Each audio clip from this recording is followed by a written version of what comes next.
This is the PlayStation 3D display, released in November of 2011 in a post-Avatar world where everything was 3D. Thank you, James Cameron. Sony wanted to get in on all of the action and offer 3D gaming to the masses with the PlayStation 3. As you can see, I have the display here, and you already know I've got the PS3.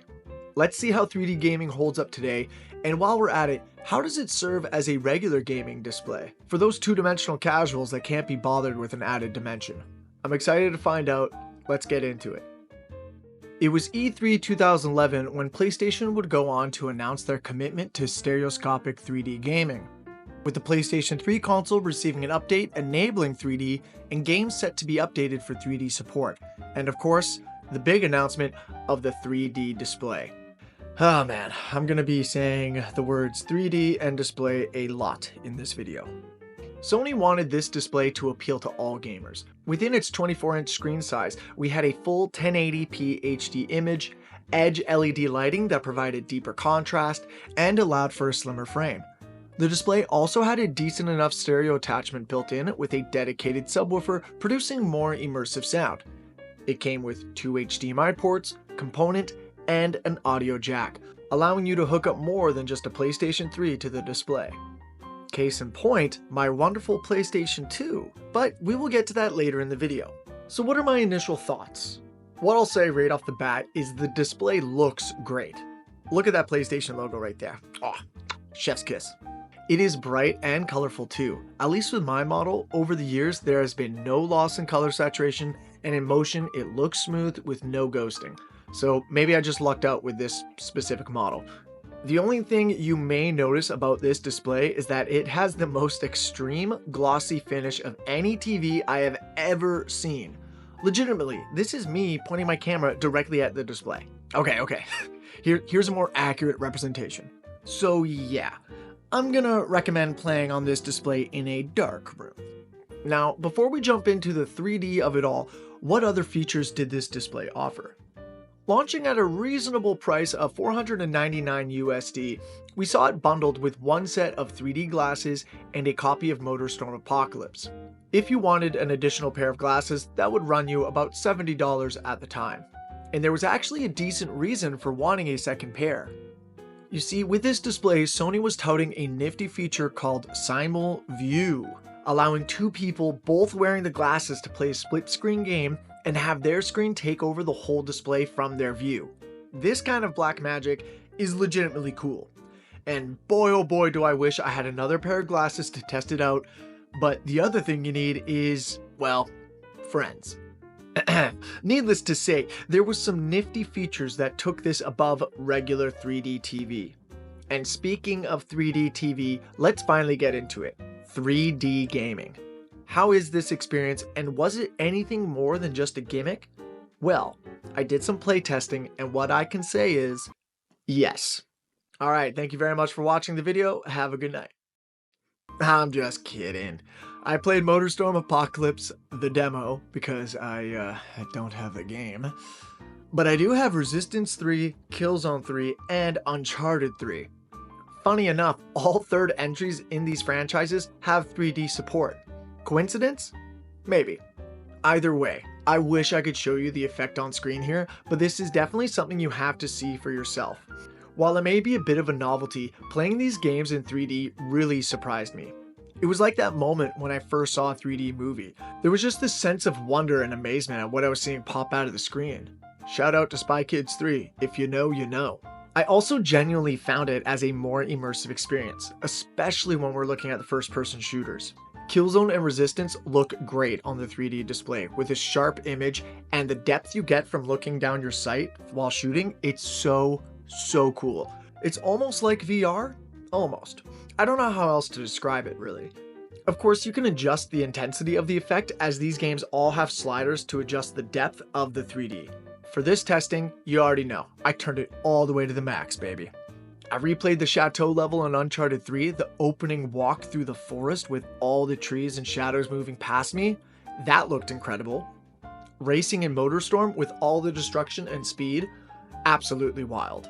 So it's no secret I was very impressed with this, and all I can do is really try to describe my experience with this effect. It's just really surprising how good it all looks, even by today's standards. The fact we were able to get the 3D effect without a major loss in pixel counts or frame rates is just, I don't know, to me it's just another bonus. And speaking of frame rates, if you research this display, you will see Sony touting 240 Hz. I'm very sorry to say, but this is a 60 Hz display through and through. Your PS3 games will run at their locked 30 or 60 FPS. The 240 Hz it's referring to is that Simulview feature I discussed, and when using the 3D effects and yada yada yada. Listen, I don't know the ins and outs of it all. All I know is Sony is using the smallest technicality to be able to market this as 240 Hz. So if you're connecting a PC to this, do not get your hopes up. So after spending all this time in the third dimension and talking about the display, we gotta talk about the other factor that helps bring this effect to life. The glasses. You see, these require charging and have a micro USB input up top here. That's because these glasses and the display use something known as active 3D. You may be asking, what the hell does that mean? And if you are, I'll quickly summarize. During this time, there were two methods to achieve a 3D effect. You had passive and active. Passive would use the polarized glasses. Think of those paper glasses with the red and blue lenses. Using passive, you get about half the resolution, while using active, it does require those powered glasses, but this also allowed for full HD content to have 3D playback. Hence our sharp image while enjoying these games in the other dimension. Pretty cool, right? Moving on to the design, however, these things have a very, very hard nose pad, and at least for me, very uncomfortable if I were wearing for any more than 30 minutes. I would have to take them off and they would leave a visible imprint on the ridge of my nose. And the fact that this fun experience is entirely dependent on these glasses. It is disappointing that these things aren't on the more comfy side. The other thing I'll note from my experience is 3D gaming, while it is pretty darn awesome, may be best suited in short bursts. Because even after 30 minutes of gaming with the 3D glasses on, my eyes would be straining. Of course, this will differ from person to person, but I found myself not being able to go much past 30 minutes unless I dialed down that 3D effect. While this display offers all the 3D glam, you of course can use this like any other regular TV. And for casual PS3 gaming, this thing delivers. Honestly, there's not much to say, the games just look great. I'm sure having the pixels condensed into a 24-inch display helps with this, but the thing I really want to talk about is the inclusion of the component input. You see, the PlayStation 3 could use these, but we live in a modern era, so why would you ever do that? Instead, I recommend reserving those inputs for the PlayStation 2. Let me tell you, component cables for the PlayStation 2 are absolutely incredible. The crisp, vibrant picture you get with it, it's unmatched. I even tested a pass-through with a component to HDMI converter, and admittedly it could have been my converter, but the picture was not as sharp as just going straight through with the component cables. Look at the difference here.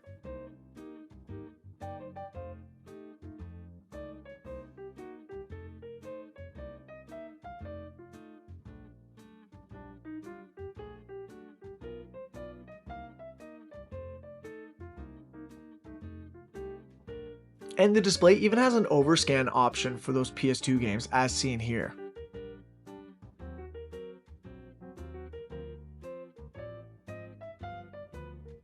Because of this, I've been rediscovering my love for PlayStation 2, and that is a little teaser for a future video that may or may not be coming out soon. Also, I should say, you can connect your PSP to this display with the component cables. There is a PSP zoom picture setting for this, which, I'm unable to test, but if you're someone watching and have used this, let us know what you thought. Alright, let's wrap this up. What were my takeaways? Well, they were pretty darn good. 3D gaming is a genuinely cool experience. While wearing these glasses, they can be uncomfortable and detracts from the experience. The overall for me is definitely a positive one. I felt more immersed in the game, and it was such a unique way to experience these classics. It's like I said, this is a seeing is believing type thing, and I know 3D isn't for everyone. Hell, I'm not even that big of a fan of 3D myself. But when it comes to what Sony tried to do here by offering more options and another way to visually see the game, I think it adds a layer of immersion and it's super fun to go back to. Will I be defaulting all my games with support to 3D now? Probably not. But I do honestly enjoy plugging into it once in a while, so for me, this is much more than a novelty and a legit feature. Using this as a regular TV display is also amazing. It is now literally part of my gaming setup, and it is my go-to display for my PS2 and PS3 games. Needless to say, as you can tell from everything I've said in this video, I'm absolutely loving this display. And if you're a fan of PlayStation history, this is something that is definitely worth adding to the collection. But now I want to hear from you. Were you a previous owner of the display? What about 3D gaming in general? What were your thoughts? Let me know down in the comments. And of course, thank you so much for watching. Consider subscribing if you enjoyed this, as we make weekly videos discussing all things PlayStation here. And if you have thoughts on what you want to see, let me know. As always, I'll catch you in the next video. You all take care.